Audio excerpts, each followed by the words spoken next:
Ito po ang part 3 ng tungkol sa story ko sa pagbisita ko sa mystical city of Biringan. Pero bago ko po umpisahan uli, gusto ko lang ipaalala sa inyo na ako po ay hindi namimilit sa kahit na sino na maniwala sa ikinukwento ko.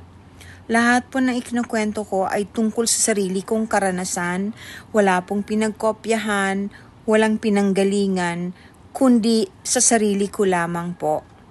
Hindi ko po kayong pinipilit maniwala. Ang akin lang po nahihilingin sa inyo, kung wala rin po lamang kayong mabuting sasabihin at tutal hindi kayo naniniwala, wag na lang po mag-comment. Maraming salamat po. Paalala ko po uli dun sa hindi nakakaalam at ngayon lang nakapanood nitong part 3, yung pagpunta ko po sa Biringan, sa mystical city of Biringan, ay hindi po ako nag-commute. Ito po ay through astral traveling. FYI lang po para malaman ninyo. Kasi may mga nagko-comment na, ay, hindi naman ganyan yung Biringan pagpunta namin.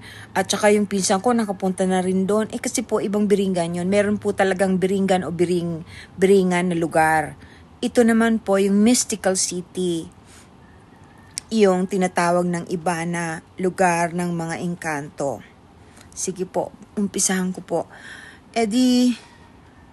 Nakausap ko po yung hindi ko po alam kung leader siya, pero parang he's one of the elders o isa sa mga may karunungan o nakatataas, ika nga, kasi hindi naman po ako masyadong nagtagal. May mga nagtatanong po kasi sa akin kung ano yung itsura nila. Magkakaiba po, pero pagkagaganda. Pagkagaganda po kasi there's makikita mo po yung purity of their being through their faces and through their auras and through their eyes. Ang itsura po nila, may itim ang buhok, may puti ang buhok, may blonde ang buhok. Meron din pong parang paano ba yon? Meron pong may pakpak pero maliliit, yun po yung nakikita ko. Wala po ako nakitang may pakpak na malaki. Magkaiba po yung angels sa elementals. So, hindi po to angels, elementals are elementals. Sa Tagalog po yung mga engkanto, ika nga.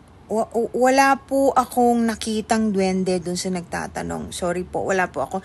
Hindi siguro po ako nakaikot ng matagal kasi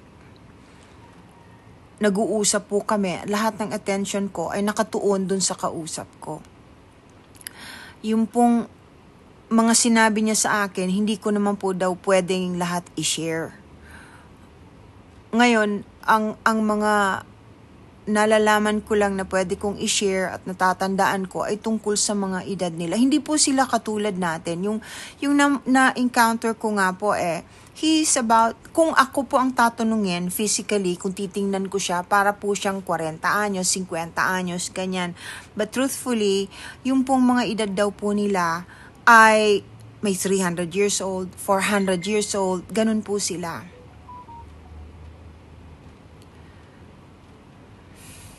Naiyak po ako na masyado pong overwhelming yung experience ko doon. Kasi nalaman ko po na yung iba sa kanila, nakita pa nila si Jesus.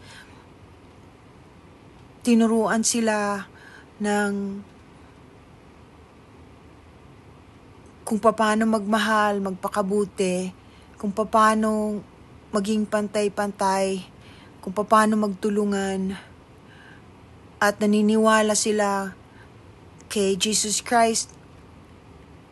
Nagdadasal po sila, tapos ang sabi po sa akin na ang misyon daw ng mga masasamang spirito o demonyo ay yung wag maniwala na may demonyo nga.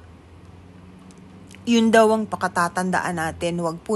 We should never forget the fact that the devil is real, because the devil wants us to believe that they're not real, na walang demonyo at walang impyerno. Ang sabi daw sa kanila ni Jesus, yun ang pakaiingatan. Kaya sila po naniniwala sila sa langit, naniniwala sila. We're supposed to be coexisting. Nung unang panahon daw, prior to Jesus, talaga namang nakakaalam ang mga tao sa mga katulad nila at iginagalang sila. At saka may sarili po silang lugar na hindi ginagambala ng mga tao.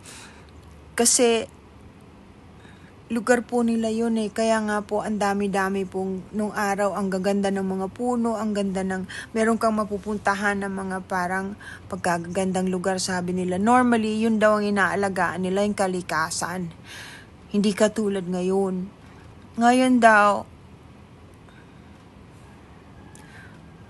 puro hatred, pag-aaway, at saka, sabi po nila, yung masyado ng sexual ang karamihan sa mga tao, kaya meron ng mga nagsasamantala at hindi naman, at lahat daw po tayo, lahat ng mga tao ay may kasalanan dito sa mga bagay nito dahil maski na sa pananamit ng kababaihan, ibang-iba na daw po. Sila yung damit nila, yung binanggit ko nga dun sa part 2, parang silhouette. Ibig ko pong sabihin, parang manipis, pero wala ka nakikita sa loob. Parang pagkalambot-lambot. Halos lahat po sila ganun. Pero na lang po dun sa yung mga kulay green na nakikita ko. Pasensya na hindi ako nagtagal doon. Ang sabi sa akin, pwede naman akong bumalik. May mga bagay-bagay kasi silang sinabi sa akin na hindi ko maaring i-share. I hope you understand, kailangan ko pong igalang yun eh.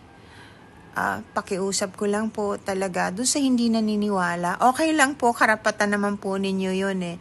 Pero wag na lang kayong mag-comment kasi pagka nag-comment kayo ng pangit, balik po yan sa inyo. Totoo po kasing may karma, may law of karma, at totoo pong may reincarnation. Lahat po ng ginagawa ninyong kabastusan o kasamaan o pambabash sa wala namang ginagawang masama sa inyo, pabalik ho sa inyo yan. At saka reflection po talaga yan ng katauhan ninyo. Promise, totoo yan. Kung anong sinasabi ninyo, kayo yun eh. Kaya wag na lang po. As much as possible, let's just try to be kinder, hindi lang po sa kapwa-tao, kundi pati po sa mga hayop. Sila mahal na mahal nila lahat ng mga hayop. They love animals. They love, of course. Explain ko pa ba yun? Siguro naman yun naintindihan ng karamihan. Po? Kasi elementals nga po sila eh. So, there, yung may mga katanungan po, pwede naman po kayong mag-message sa akin. Sa Sunday po, I'll probably do a live again para po maraming makapag-interact at makatanong. God bless everyone. Sige po. Bye.